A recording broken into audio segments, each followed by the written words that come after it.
बीच आगे बढ़ेंगे खबरों में, जहां महाराष्ट्र में सियासत गरमाई हुई है। बयानबाजी का दौर चल रहा है। इस बीच उद्धव ठाकरे का बड़ा बयान सामने आया।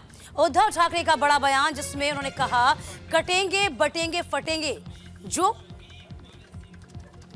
करना है आप करेंगे। मुंबई पर किसी ने नजर डाली तो हम उसे काटेंगे। तो देखिए, आपको बता दें, मुंबई पर उद्धव ठाकरे का ये बड़ा बयान है। आपको याद होगा किस तरीके से सीएम योगी आदित्यनाथ ने बटेंगे तो कटेंगे का बयान दिया था। पूरा राजनीतिक माहौल न सिर्फ महाराष्ट्र में बल्कि झारखंड में, इसके अलावा उत्तर प्रदेश में भी इसकी गूंज सुनाई दी। अब इसी बयान को लेकर काट निकालने की कोशिश पार्टियों की ओर से की जा रही है। कटेंगे बटेंगे फटेंगे, जो करना है आप करें। मुंबई पर किसने नजर डाली तो हम उन्हें काटेंगे। बिल्कुल, कटेंगे बटेंगे फटेंगे, जो करना है करें। और इस बयान को देखें किस तरह से अब लंबा खींचा जा रहा है। शुरुआत हुई थी बटेंगे तो कटेंगे से, और उसके बाद पीएम मोदी ने कहा एक रहेंगे तो सेफ रहेंगे। अब उद्धव ठाकरे ने कहा है कि बटेंगे कटेंगे फटेंगे, जो करना है करें। हम इस बार चुनाव में बहुमत के आंकड़े को भी हासिल करेंगे और इस बार जीत इंडिया अलायंस की होगी, इस बार जीत हमारी होगी।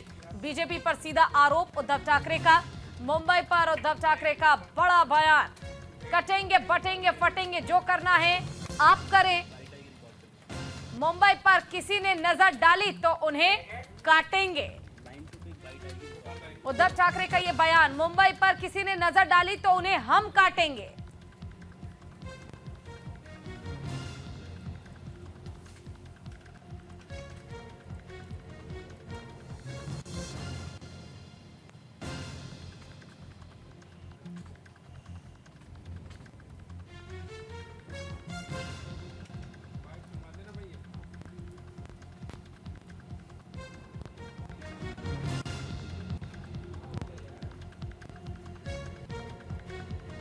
तो देखिए उद्धव ठाकरे मग मुंबईची एक ब्ल्यू प्रिंट ही नीती आयोगाच्या माध्यमातून तयार केले, की ज्याच्यामध्ये मुंबई महापालिकेचं महत्व पूर्ण मारूनच टाकलेले।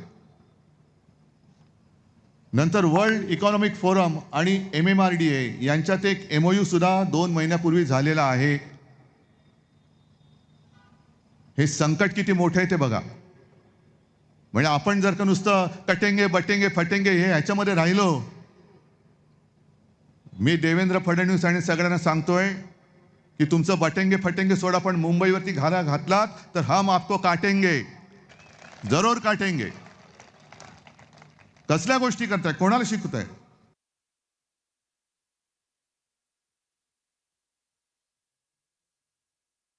जानकारी के लिए हमारे साथ हमारे सहयोगी शुभम पांडे मुंबई से लाइव जुड़ गए इसी खबर पर। देखिए शुभम, एक बयान जो शुरुआत हुई बटेंगे तो कटेंगे से, अब उद्धव ठाकरे ने कहा है बटेंगे कटेंगे फटेंगे, जो करना है करे, लेकिन किसी ने मुंबई पर नजर डाली तो उन्हें हम काटेंगे। देखिए, ये बयान जो सामने आया है उसकी एक वजह है कि मुंबई में पिछले कुछ दिनों से चाहे डायमंड बाजार हो, उसके अलावा मुंबई का धारावी प्रोजेक्ट है, मुंबई में कई सारी ऐसी बड़ी कंपनियां थी जो उठकर अब गुजरात और सूरत की तरफ रुख कर रही। इसी वजह से उद्धव ठाकरे को ऐसा लगता है कि मुंबई में रोजगार की समस्या है, क्योंकि मुंबई का ऐसा शहर है जहाँ पे कई सारे लोग नौकरी करने अलग अलग राज्यों से आते हैं। इसी वजह से कह रहे हैं कि मुंबई की ओर अगर आप देखोगे तो आप भी उसी तरीके से हम आपको काट देंगे जिस तरह से आप ऐसी बातें कर रहे हैं, क्योंकि उद्धव ठाकरे का घर खुद मुंबई में है, तो मुंबई को बखूबी जानते हैं। मुंबई में पले बड़े हैं, उनके पिता ने यहीं से राजनीति शुरू की, तो इसी वजह से ये बयान जो उनकी तरफ से है, क्योंकि उसकी वजह है कि पिछले कुछ सालों में बड़ी बड़ी कंपनियां का जो बाजार है वो उठकर सूरत और अहमदाबाद की ओर चली गई हैं। तो क्या वजह इसकी मानी जा रही है? क्या बीजेपी के लोग कंपनियों को वहां भेज रहे हैं या फिर और भी कई अन्य चीजें हैं? इसी वजह से इस बात का जिक्र जो है उद्धव ठाकरे अपने भाषण में करते हुए दिखाई दे रहे हैं। देखिए, ये बड़ी बात है। जिस तरीके से हमने देखा, प्रियंका गांधी वाड्रा ने भी ये तमाम बड़ी बातें कही थी, रोजगार का मुद्दा भी उन्होंने उठाया था। लेकिन जिस बयान का जिक्र कहा जा रहा है कि जैसा कि पूजा ने भी जिक्र किया, आपको भी पता है, योगी आदित्यनाथ ने कहा था बटेंगे तो कटेंगे। इस बयान को भुनाने की कोशिश सबने की, काट निकालने की कोशिश सबने की। महाराष्ट्र में दिया गया, झारखंड में उठाई मुद्दा, इसके बाद उत्तर प्रदेश में भी देखा गया, लेकिन काट कोई नहीं निकाल पा रहा।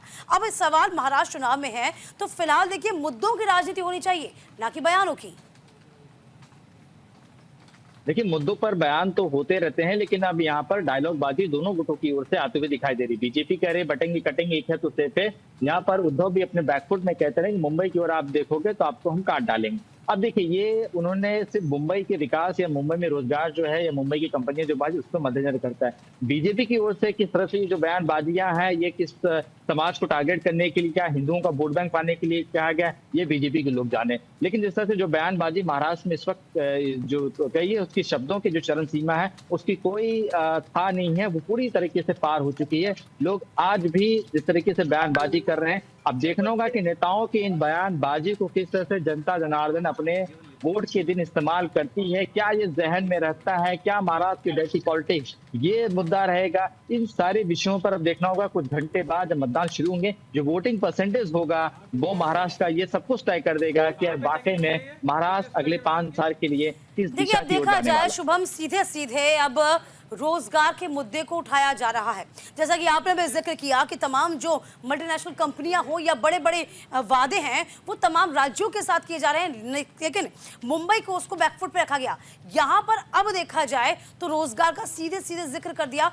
यहां ये देखने वाली दिलचस्प होगा कि इसकी काट कैसे निकाली जाएगी बीजेपी की ओर से।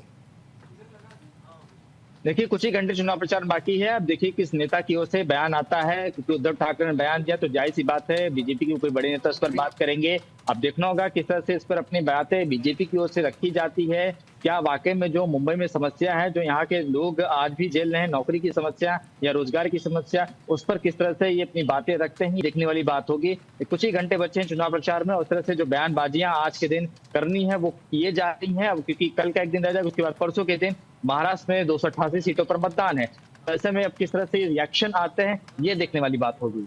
बिल्कुल, देखिए कहीं ना कहीं रिएक्शंस का तो वेट किया जा रहा है, लेकिन ये भी आपसे जानना चाहूंगी, देखिए उद्धव ठाकरे की अगर हम बात कर ले, और आपने जिक्र भी किया कि उनके पिता की राजनीति की शुरुआत भी महाराष्ट्र से हुई, उन्होंने भी अपने राजनीतिक सफर की शुरुआत महाराष्ट्र से की है, तो क्या उद्धव ठाकरे की ओर से जो विपक्ष यानी एनडीए के नेताओं की ओर से बयान दिया जा रहा है उसका पलटवार लोगों पर प्रभाव डाल पाएगा या डाल रहा है, जिसका परिणाम हमें 23 तारीख को देखने को मिलेगा, 20 तारीख को वोटिंग के दिन भी देखने को मिलेगा?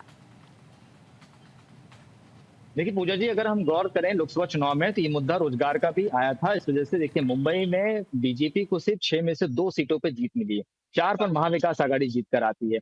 स्थानीय चुनाव होते हैं वहां पर भी शिवसेना की जीत होती है। तो जो स्थानीय जो मुद्दा है रोजगार का, जो मराठी माणूस के बीच में जो इस वक्त खुल रहा है कि उनकी नौकरियां खतरे में, बीजेपी उनकी जो कंपनियां हैं महाराष्ट्र की वो कहीं और शिफ्ट की जा रही हैं, ये मुद्दा जहन में था। और यही वजह है कि लोकसभा में जो नतीजे हैं वो सबके सामने। इसी तर्ज पर उद्धव ठाकरे ये ताल ठोक रहे हैं, दावा कर रहे हैं कि अगर जो रोजगार के ऊपर बात करना है तो शिवसेना के अलावा कोई रोजगार नहीं, क्योंकि बाला साहब ठाकरे ने जो अपनी राजनीति की शुरुआत की थी वो रोजगार के मुद्दे पे की थी, क्योंकि उस वक्त साउथ के लोग मुंबई में ज्यादा रहते थे और साउथ के लोग मराठी माणूस का रोजगार जो है छीनने की कोशिश करते, ऐसा बाला साहब ठाकरे का उसी मुद्दे पर राजनीति शुरू की। उसके बाद शिवसेना, बाला साहब ठाकरे का नाम एक अलग ही महाराष्ट्र में तेजी से फैलते हुए दिखाई दे। तो अब देखना होगा कि किस तरह से ये बयानबाजी जो हो रही है उस तरह से किस तरह से जनता जनार्दन इसे अपने दिल में उतारती है और मतदान करने जाती है, तो किसके पलड़े में वोट गिरता है ये कुछ घंटे बाद जो है वो पता चल जाएगा। ठीक है, शुक्रिया आपका तमाम जानकारी के लिए। लाडकी बहीण माझी